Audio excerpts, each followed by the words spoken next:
Moab, Utah at Sand Flats Campground. These panels I made assemble into this portable cabin. I designed and built these panels specifically to fit inside my Jeep Cherokee. I wanted it to look and feel like a cabin, so hopefully it doesn't annoy other campers, and something that I would enjoy to spend time in. I took my time and was careful enough that it turned out great on this first build. As of the day that I'm finally editing this video, here are the places that I've camped with this cabin so far.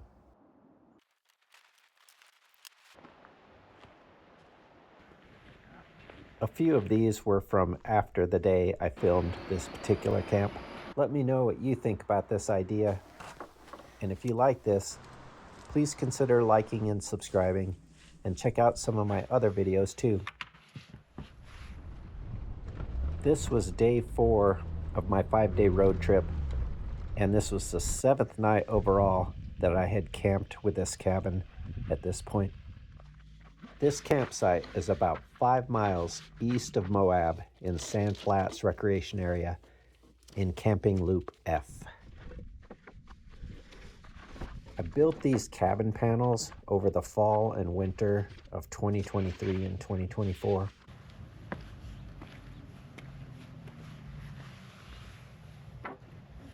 On Shrine Pass, I set this cabin up on sloped ground by stacking up boards to make it level. It worked great. I thought it would be cool, or at least look cool, if I could do that on top of this rock.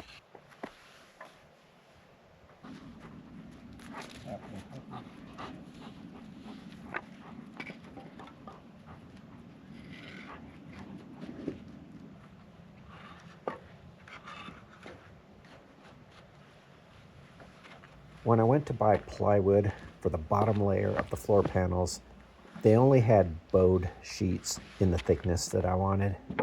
At the time, I was in a hurry to get it finished to do my first camp on the final weekend of ski season a couple years ago now. I thought I would rebuild these floor panels if I needed to, but they have been just fine once the cabin is set up. It's just a little more tedious getting them level to begin with.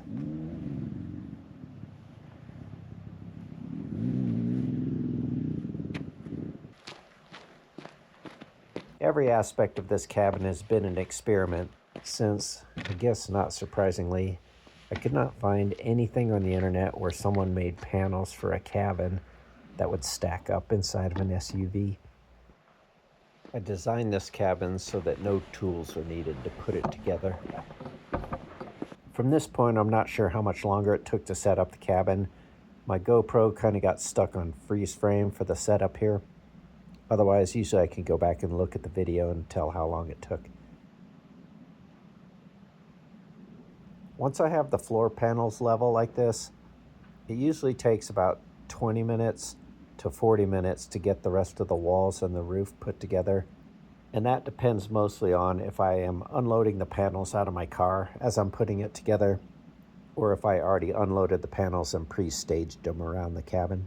The weather is also a factor if it's cold or windy. Sometimes I have to adjust the boards under the floor if I didn't get it all level. That sometimes shows up when I go to stand up a panel and the holes are not lining up with the last one. I made these panels so that they can be swapped with the one on the opposite side. Usually one has a window and the other one doesn't. That gives me some flexibility as to where I place the panels with the windows for the best views. I love all the questions, comments, and hearing what you would do differently.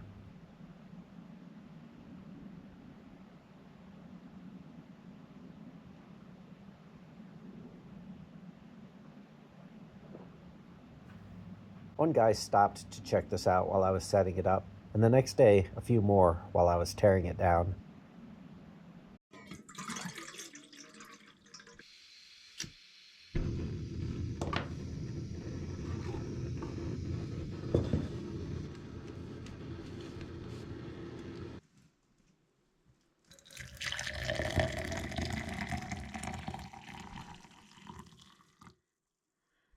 I've had this wood hot tent stove for about a year now, and I've had this camp stove for about 20 or 30 years now. Occasionally I would use it to get a campfire going if I was having trouble from the wood being really wet. On this trip I've done it a couple times to get this wood stove going, but since this trip I saw a YouTube camping video where all of a sudden flames and presumably some fuel poured from a similar style stove onto the ground. Mine has never done that, but after seeing that, I won't be doing that inside my cabin anymore.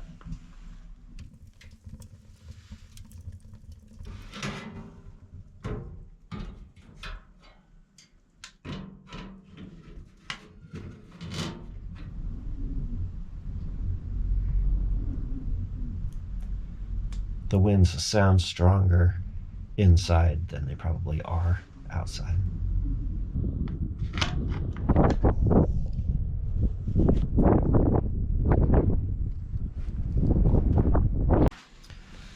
Well, it's 10 minutes after 5 now. And there's been some moderate gusts of wind still. Some of the gusts have been stronger than that first few gusts of wind that caused me to get up and put the brackets on the roof and that strap on. I'm glad I did that because that first gust seemed like it almost took one of the roof panels off. These bigger gusts probably would have.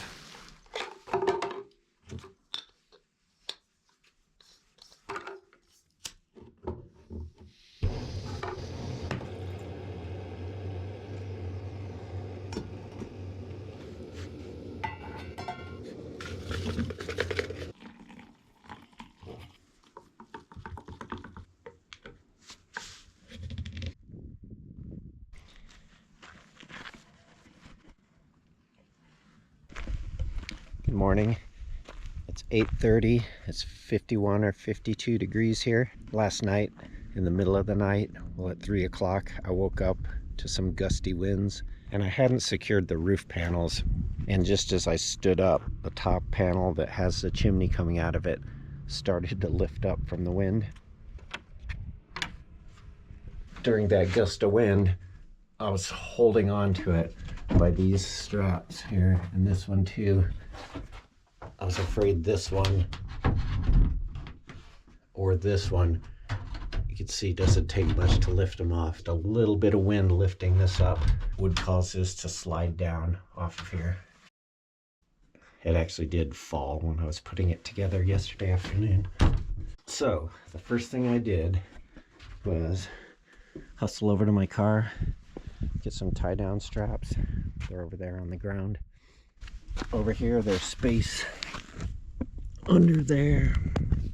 It was easy for me to put the hook over here, grab it over here, reach around there and get that hook out this side. And I just tossed it up and over.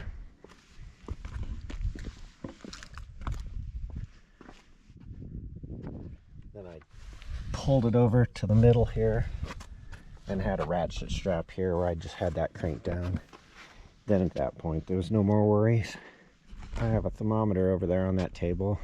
It was in the 60s at 3 o'clock in the morning, and the moon was out, so I had some light to work with, along with my headlamp. So I went to my car and got these brackets. With just those brackets, or just that strap, either way, it would have been fine last night. I'll try to look it up on some local weather stations and see what the different wind speeds were around that time of night. It was probably 15 or 20 mile per hour gusts. There might have been a gust or two that was 30, maybe 35. I went back to sleep around 4, and at 4:30 some even stronger gusts came. Inside, I'm laying on the floor, and there I didn't set up the bed. The bed is about this height across there, but I just slept down on the floor. On these warmer nights, when I have the fire going, being down on the floor is a lot cooler inside. And of course I had the windows open. But one thing I was surprised at, I was laying on the floor, it was not moving at all. I thought that this would be maybe, yeah, it does rock. So those winds just must not have been as strong as I thought they were. This one's not really even doing anything.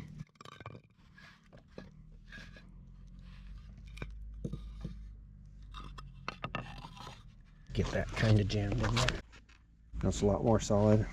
Another thing I've never done yet is connect those bottom braces on there. I'll have to rethink how strong a winds I think that this can handle.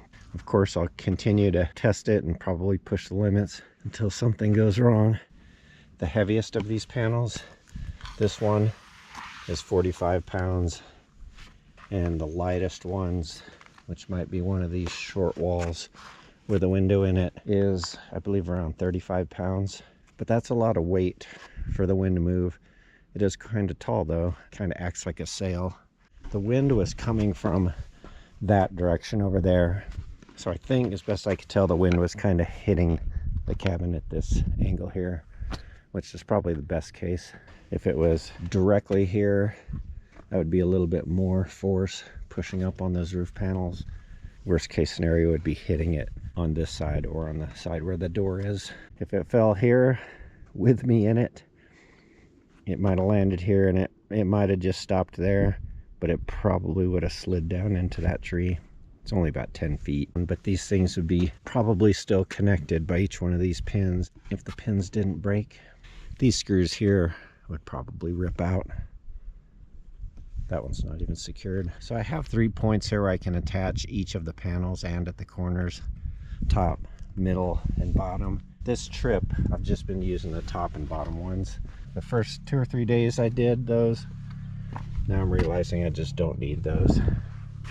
So I spent a lot of time getting these boards straight, so I let them dry thoroughly for several weeks in warm weather with fans blowing on them. Almost every single one of these, if it didn't have a dead straight edge on it, I trimmed down one edge first straight, flipped it over, and then got the other edge straight also.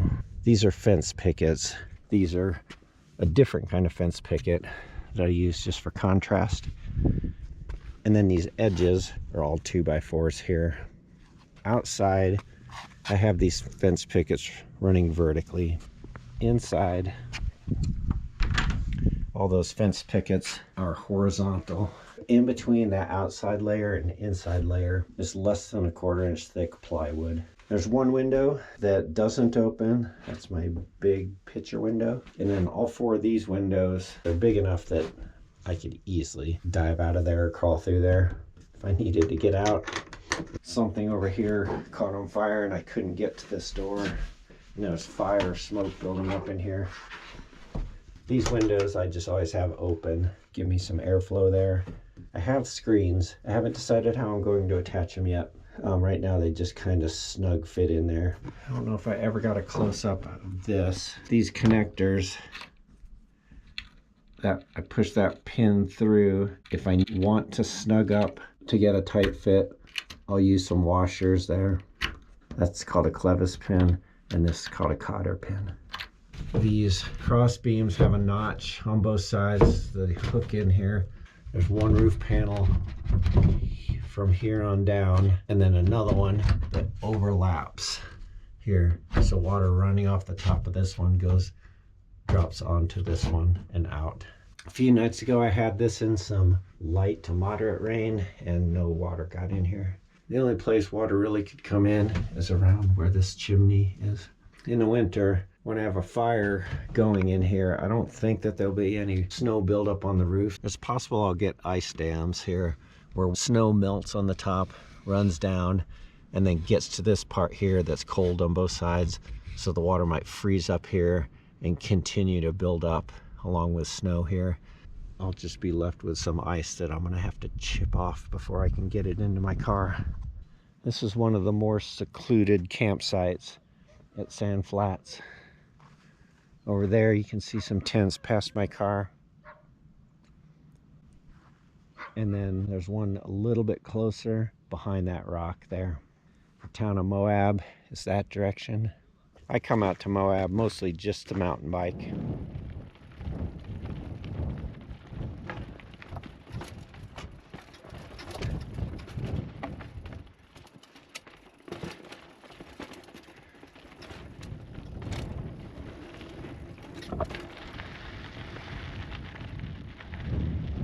Sometimes just to hike. This trip is just cabin testing and camping. A few minutes to 9. Checkout is at 11, and it takes me about an hour to pack up and just go camp at a different campsite. That cabin kind of sticks out. If you'd been up and down this trail before, all of a sudden you see some cabin that you've never seen before. It looks like a regular structure.